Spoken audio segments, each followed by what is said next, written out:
In East Africa there was a young man who was a hunter, who loved the plains and the valleys and the cool nights on the slopes of Mount Kilimanjaro. In September 1939, war had begun in Europe, and he had travelled over the country to Nairobi and was training to be a pilot with the RAF. He was doing quite well, but after 5 weeks he got into trouble because he took his plane up and flew off in the direction of Nakuru to look at the wild animals, when he should have been practising spins and turns. While he was flying there, he thought he saw some rare animals, became excited, and flew down low to get a better view of them. He flew too low and damaged the wing, but he managed to get back to the airfield in Nairobi. After 6 weeks, he was allowed to make his first cross-country flight on his own, and he flew off from Nairobi to a little town called Eldoret, 2,000 metres up in the highlands. But again he was unlucky. This time he had engine failure on the way, due to water in the fuel tanks. He kept calm and made a beautiful forced landing without damaging his aircraft, not far from a little hut which stood alone on the highland plain, with no other building in sight. That is lonely country up there. He walked over to the hut, and there he found an old man living alone, with only a small garden of sweet potatoes, some brown chickens, and a black cow. The old man was kind to him. He gave him food and milk and a place to sleep, and the pilot stayed with him for 2 days and 2 nights, until a rescue plane from Nairobi found his aircraft, landed beside it, found out what was wrong, went away and came back with clean petrol, which enabled him to take off and return.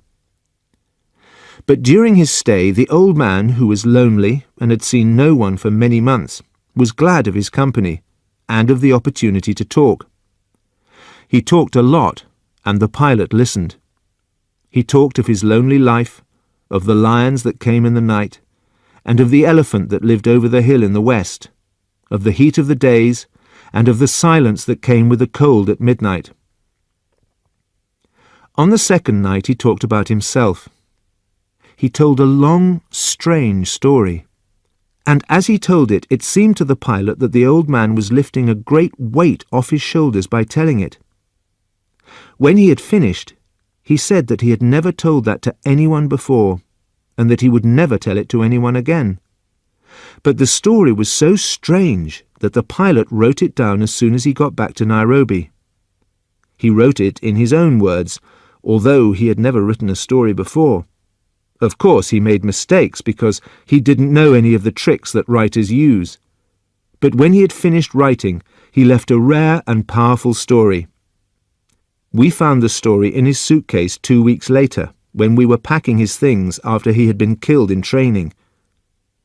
The pilot seemed to have had no relatives, and because he was my friend, I took the story and looked after it for him. This is what he wrote. The old man came out of the door into the bright sunshine, and for a moment he leaned on his stick and looked around him. He stood with his head on one side, looking up, listening for the noise which he thought he had heard. He was small and over 70 years old, although he looked nearer 85 because of illness. His face was covered with grey hair, and when he moved his mouth, he moved it only on one side of his face. On his head, indoors or outdoors, he wore a dirty white hat. He stood quite still in the bright sunshine, his eyes almost closed, listening for the noise. Yes, there it was again. He looked towards the small wooden hut which stood 100 metres away in the field. This time there was no doubt about it. The cry of a dog, the high, sharp cry of pain which a dog gives when he is in great danger. Twice more it came, and this time the noise was more like a scream. The note was higher and sharper, as if it were torn from some small place inside the body. The old man turned and walked across the grass towards the wooden hut where Judson lived, pushed open the door and went in.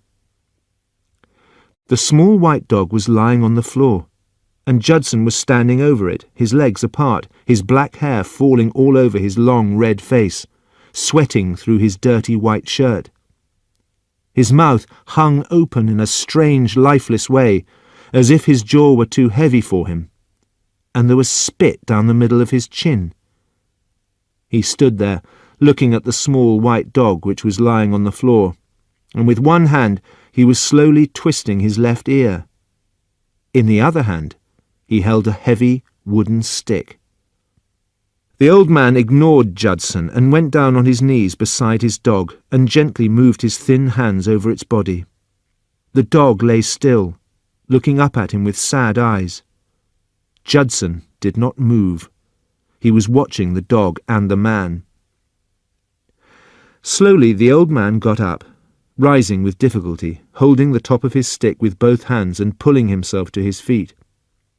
He looked around the room. There were dirty bedclothes lying on the floor in the far corner. There was a wooden table made of old boxes, and on it a blue pot. There were chicken feathers and mud on the floor. The old man saw what he wanted. It was a heavy iron bar standing against the wall near the bedding, and he went over to it, thumping the hollow wooden floorboards with his stick as he went. The eyes of the dog followed his movements as he walked with difficulty across the room. The old man changed his stick to his left hand, took the iron bar in his right, came back to the dog, and without pausing lifted the bar and brought it down hard upon the animal's head. He threw the bar to the ground and looked up at Judson, who was standing there with his legs apart. He went right up to him and began to speak. He spoke very quietly and slowly, with a terrible anger, and as he spoke he moved only one side of his mouth. "You killed him," he said. "You broke his back." Then, as the tide of anger rose and gave him strength, he found more words. He looked up and spat them into the face of the tall Judson, who moved back towards the wall. "You dirty, cruel coward. That was my dog. What right have you got to beat my dog? Tell me that. Answer me, you madman! Answer me!" Judson was slowly rubbing his left hand up and down the front of his shirt, and now the whole of his face began to tremble. Without looking up, he said, "He wouldn't stop licking that place on his leg. I couldn't stand the noise it made. You know I can't stand noises like that. Licking, licking, licking. I told him to stop, but he went on licking. I couldn't stand it any longer, so I beat him." The old man did not say anything. For a moment it looked as if he were going to hit this creature. He half raised his arm, dropped it again, spat on the floor, turned round, and went out of the door into the sunshine. He went across the grass to where a black cow was standing in the shade of a small tree. The cow was eating, moving its jaws regularly, mechanically, as it watched him walk across the grass from the hut. The old man came and stood beside it, stroking its neck. Then he leaned against its shoulder and scratched its back with the end of his stick. He stood there for a long time, leaning against the cow, scratching it with his stick, and now and then he spoke to it, whispering quiet little words like one person telling a secret to another. There was shade under the little tree, and the country round him looked rich and pleasant after the long rains, because the grass grows green up in the highlands of Kenya. And at this time of the year, after the rains, it is as green and rich as any grass in the world. In the distance stood Mount Kenya, with snow on its head, with a thin stream of what looked like white smoke coming from the top where the cold winds made a storm and blew the white powder from the top of the mountain. Down below, on the slopes of that mountain, there were lions and elephants, and sometimes during the night one could hear the roar of the lions as they looked at the moon. The days passed, and Judson went on with his work on the farm in a silent, mechanical way, taking in the corn, digging the potatoes, and milking the black cow, while the old man stayed indoors, away from the fierce African sun. He only went out in the late afternoon when the air began to get cool and sharp, and then he always went over to his black cow and spent an hour with it under the tree. One day, When he came out, he found Judson standing beside the cow, looking at it strangely, standing with one foot in front of the other, gently twisting his ear with his right hand. "What is it now?" said the old man. "The cow's making that noise again." "She's just chewing the grass," said the old man. "Leave her alone." Judson said, "It's the noise. Can't you hear it?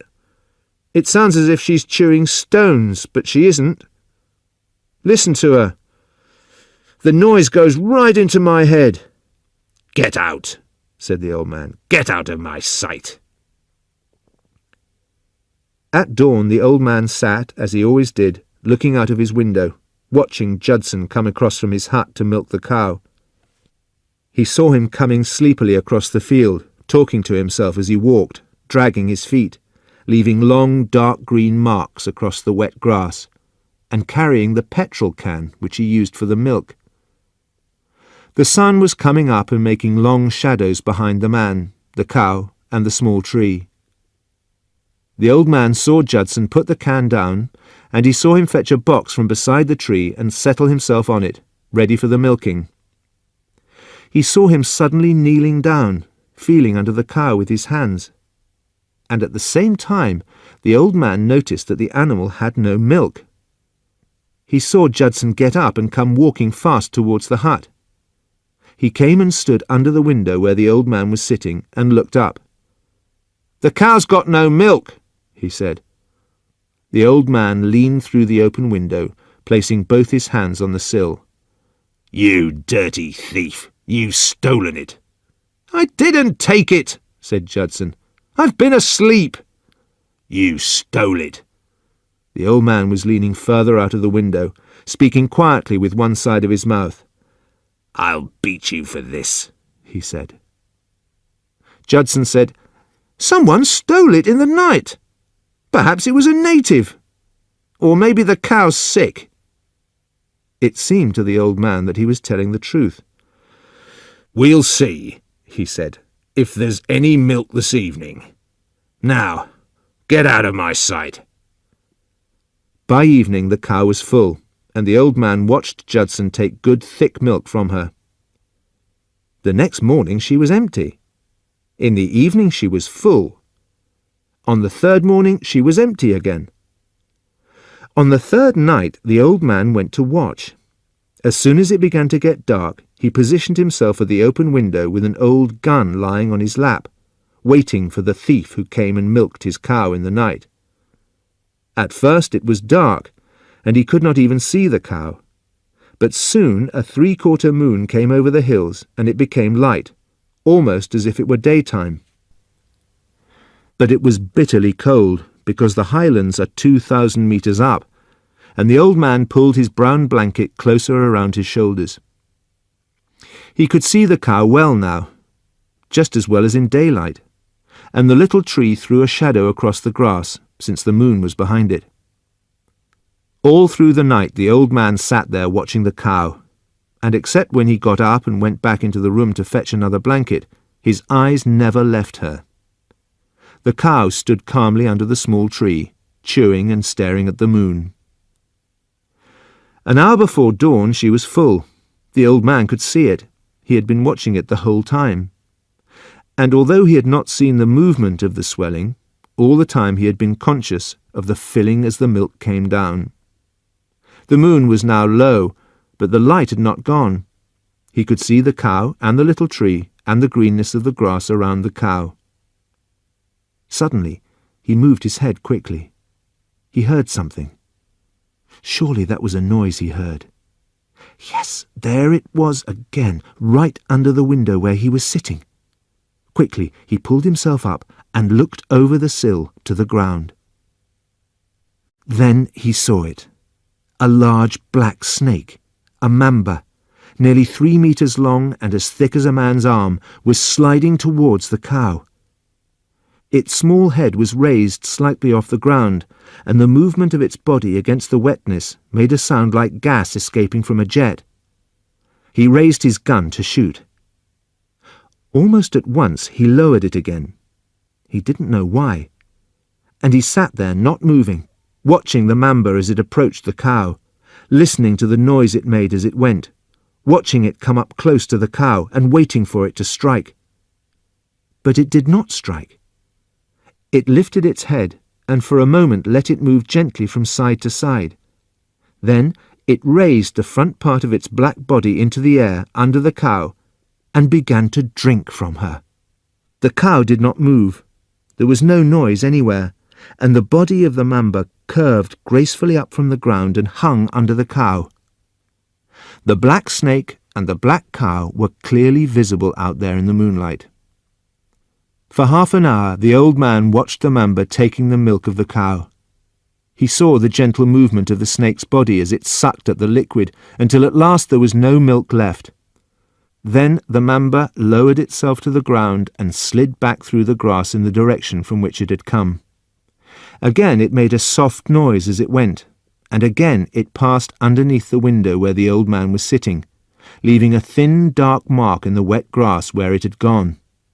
Then it disappeared behind the hut. Slowly the moon went down behind the mountain in the distance.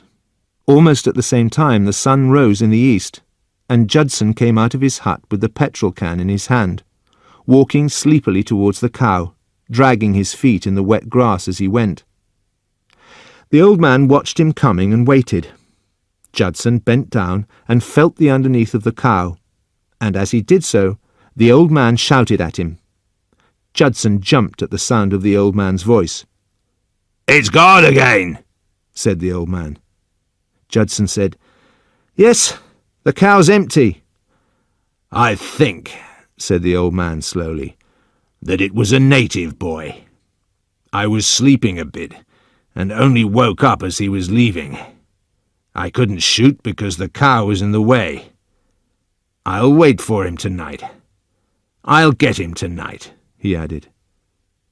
Judson did not answer. He picked up his can and walked back to his hut. That night the old man sat up again by the window, watching the cow. For him there was this time a certain pleasure in waiting for what he was going to see. He knew that he would see the mamba again, but he wanted to be quite sure. And so, when the great black snake slid across the grass towards the cow an hour before sunrise, the old man leaned over the window-sill and watched the movements of the mamba as it approached the cow. He saw it wait for a moment under the animal's stomach, letting its head move slowly backwards and forwards half a dozen times, before it finally raised its body from the ground and started to drink the milk. He saw it drink for half an hour, until there was none left, and he saw it lower its body and slide smoothly back behind the hut from where it had come. And while he watched these things, the old man began laughing quietly, with one side of his mouth.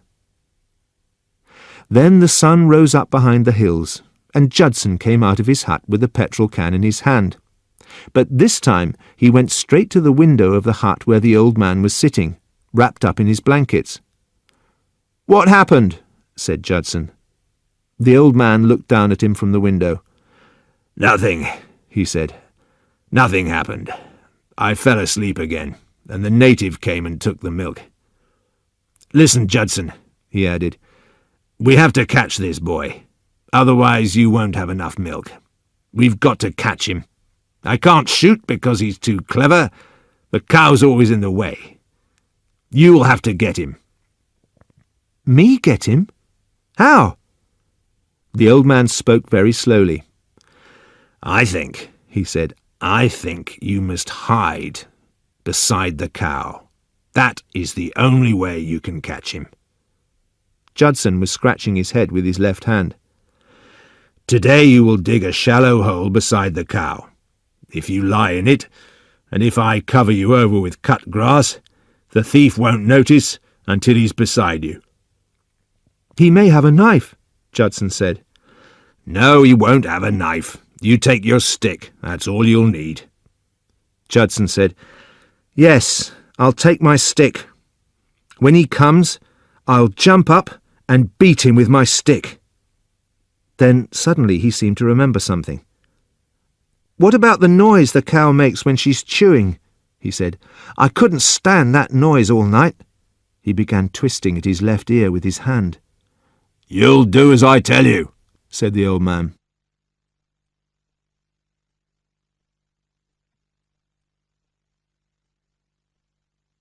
That day Judson dug his hole beside the cow. The cow was tied to the tree so that she could not wander around the field. Then, as evening came and he was preparing to lie down in the hole for the night, the old man came to the door of the house and said, "Don't do anything until early morning. He won't come until the cow's full. Come in here and wait. It's warmer than your dirty little hut." Judson had never been invited into the old man's house before. He followed him in, happy that he would not have to lie all night in the hole. There was a candle burning in the room. It was stuck in the neck of a beer bottle, and the bottle was on the table. "Make some tea," said the old man. Judson did as he was told. The two of them sat down on a couple of wooden boxes and began to drink.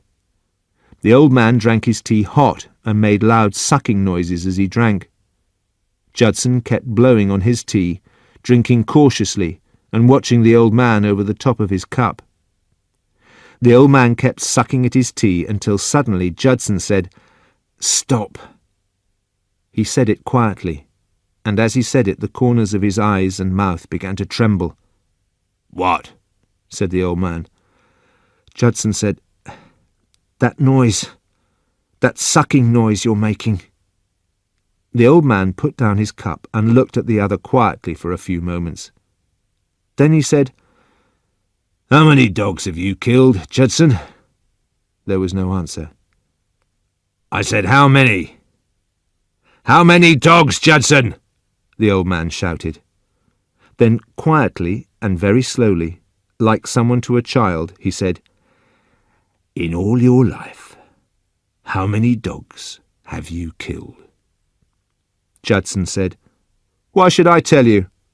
He did not look up. "I want to know, Judson." The old man was speaking very gently. "I'm getting interested in this too. Let's talk about it and make some plans for more fun." Judson looked up.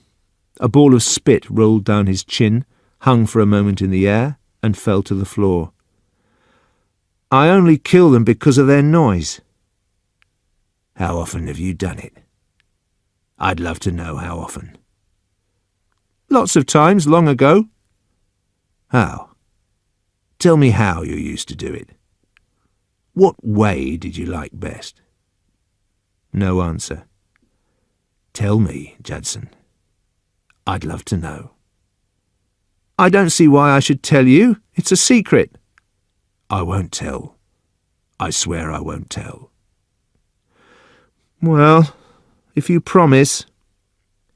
Judson shifted his seat closer and spoke in a whisper. "Once I waited till one was sleeping. Then I got a big stone and dropped it on his head." The old man got up and poured himself a cup of tea. "You didn't kill mine like that." "I didn't have time. The noise of its tongue was so bad. The licking. I just had to do it quickly."